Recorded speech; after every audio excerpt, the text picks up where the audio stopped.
ನನ್ನ ವಿಡಿಯೋ ನೋಡುತ್ತಿರುವ ಆತ್ಮೀಯರಿಗೆಲ್ಲರಿಗೂ ನನ್ನ ನಮಸ್ಕಾರಗಳು. ಆತ್ಮೀಯರೇ, ಈ ಒಂದು ಕತೆ ಪ್ರತಿಯೊಬ್ಬರ ಕಣ್ಣಲ್ಲಿ ನೀರು ತರುತ್ತದೆ. ಆ ಸಂದರ್ಭದಲ್ಲಿ ಅದ್ಭುತವಾದ ಪಾಠವನ್ನು ಕಲಿಯಬೇಕಾಯಿತು. ಅದು ಎಂಥ ಸಂದರ್ಭ ಅನ್ನೋದನ್ನು ಒಂದು ಕಥೆಯ ಮೂಲಕ ತಿಳಿದುಕೊಳ್ಳೋಣ. ಒಂದೂರಲ್ಲಿ ಒಬ್ಬ ವ್ಯಕ್ತಿ ಇದ್ದ. ಅವನಿಗೆ ಒಂದು ಉನ್ನತವಾದ ಹುದ್ದೆ ಇತ್ತು. ಅವನು ತನ್ನ ನೌಕರಿಯಲ್ಲಿ ಬಹಳಷ್ಟು ಬ್ಯುಸಿಯಾಗಿ ಇರುತ್ತಿದ್ದ. ಸಿರಿ ಸಂಪತ್ತಿಗೆ ಕೊರತೆಯೇನೂ ಇದ್ದಿದ್ದಿಲ್ಲ, ಏಕೆಂದರೆ ಅವನು ಶ್ರಮಪಟ್ಟು ದುಡಿಯುತ್ತಿದ್ದ. ತನ್ನ ಕುಟುಂಬದವರು ಮತ್ತು ಸಂಬಂಧಿಕರು ಯಾವುದಾದರೂ ವಸ್ತುಗಳನ್ನು ಕೇಳಿದರೆ ಅದಕ್ಕಾಗಿ ಅವನು ದುಡ್ಡು ಕೊಟ್ಟು ಬಿಡುತ್ತಿದ್ದ. ಅವನು ಕಠಿಣ ಪರಿಶ್ರಮ ಜೀವಿಯಾಗಿ ತನ್ನ ಕಾರ್ಯದಲ್ಲಿ ಮಗ್ನನಾಗಿದ್ದ. ತನ್ನ ಕಾರ್ಯ ಬಿಟ್ಟರೆ ಬೇರೆ ಯಾವುದರ ಕಡೆ ಅವನ ಗಮನ ಇರುತ್ತಿರಲಿಲ್ಲ. ಹೀಗೆ ವರ್ಷಗಳೇ ಉರುಳಿದವು. ಎಲ್ಲದಕ್ಕೂ ಒಂದು ಅಂತ್ಯ ಅನ್ನೋದು ಇರುತ್ತದೆ. ಆ ವ್ಯಕ್ತಿಗೆ ಕೆಲಸದಿಂದ ನಿವೃತ್ತಿಯ ಕಾಲ ಸಮೀಪ ಬಂತು. ನಿವೃತ್ತಿಯ ದಿನ ಅವನನ್ನು ಹಾಡಿ ಹೊಗಳಿ ನಿವೃತ್ತಿಯನ್ನು ನೀಡಿದರು. ಅವನಿಗೆ ನಿವೃತ್ತಿಯ ಅಪಾರ ದುಡ್ಡು ಸಹ ಬಂದಿತ್ತು.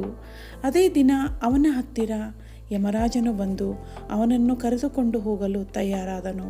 ಆದರೆ ಆ ವ್ಯಕ್ತಿಗೆ ತನ್ನ ಸಾವು ಇಷ್ಟು ಬೇಗ ಬರುತ್ತದೆ ಅನ್ನುವ ಕಲ್ಪನೆ ಸಹ ಮಾಡಿದ್ದಿಲ್ಲ. ಏಕೆಂದರೆ ಈಗ ಅವನ ಹತ್ತಿರ ಬೇಕಾದಷ್ಟು ಸಂಪತ್ತು ಇತ್ತು, ಸಮಯವೇ ಇತ್ತು. ಯಮರಾಜನು ನಡೆ ಹೋಗೋಣ ಎಂದಾಗ ಆ ವ್ಯಕ್ತಿ ಹೇಳುತ್ತಾನೆ, ಈಗ ತಾನೇ ನಾನು ನನ್ನ ಕೆಲಸದಿಂದ ನಿವೃತ್ತಿಯಾಗಿದ್ದೇನೆ. ಇಲ್ಲಿಯವರೆಗೆ ನಾನು ಕೆಲಸ ಮಾಡಿ ಸುಸ್ತಾಗಿದ್ದೇನೆ. ಇಲ್ಲಿಯವರೆಗೆ ನಾನು ನನ್ನ ಕುಟುಂಬದವರ ಜೊತೆಯಾಗಲಿ ಸಂಬಂಧಿಕರ ಜೊತೆಯಾಗಲಿ ಸಮಯ ಕಳೆದೇ ಇಲ್ಲ. ಕೆಲವು ಸಂಬಂಧಿಕರನ್ನಂತೂ ನಾನು ನೋಡೇ ಇಲ್ಲ. ಅದಕ್ಕಾಗಿ ನನಗೆ ಸ್ವಲ್ಪ ಕಾಲಾವಕಾಶ ನೀಡು ಎಂದು ಯಮರಾಜನನ್ನು ಕೇಳಿದ. ಆಗ ಯಮರಾಜನು ಅದನ್ನು ಅಲ್ಲಗಳೆದು ಆಗುವುದಿಲ್ಲ ಎಂದ. ವ್ಯಕ್ತಿ ಮತ್ತೆ ಮತ್ತೆ ಕೇಳುತ್ತಾನೆ, ಕೇವಲ 1 ತಾಸಾದರೂ ಸಹ ನನಗೆ ಸಮಯ ನೀಡಿದರೆ ಸಾಕು ಎಂದು. ನಾನು ಈ ಭೂಮಿಯ ಮೇಲೆ ಕಳೆದ ಜೀವನವನ್ನು ನೆನಪಿಸಿಕೊಳ್ಳುವೆನು. ಈ ಪ್ರಕೃತಿ ಸೌಂದರ್ಯವನ್ನು ಹೊಗಳುವೆನು, ಧನ್ಯವಾದ ಹೇಳುವೆನು ಎಂದಾಗ ಯಮರಾಜ ಇಲ್ಲ ಎಂದ. ಆಗ ವ್ಯಕ್ತಿ ಕೊನೆಯದಾಗಿ ನನಗೆ 1 ನಿಮಿಷವಾದರೂ ನೀಡು, ನಾನು ಎಲ್ಲರಿಗೂ ಗುಡ್ ಬೈ ಹೇಳಬೇಕಾಗಿದೆ. ಅದನ್ನು ಒಂದು ಡೈರಿಯಲ್ಲಿ ಬರೆಯುತ್ತೇನೆ ಎಂದಾಗ ಯಮರಾಜನು ಸಮ್ಮತಿಸಿದ.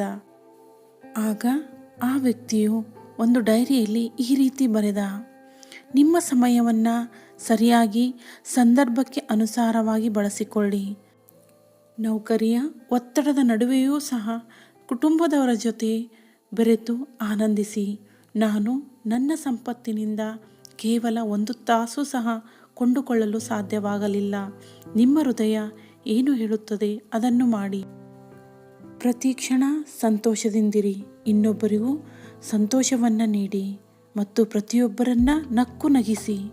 ನಿಮ್ಮ ಸುತ್ತಮುತ್ತಲಿನ ವಾತಾವರಣವನ್ನು ಸಂತೋಷಮಯವನ್ನಾಗಿ ಮಾಡಿ. ಸಾವು ಯಾವ ಕ್ಷಣದಲ್ಲಿಯಾದರೂ ಬರಬಹುದು, ಹೌದಲ್ವಾ?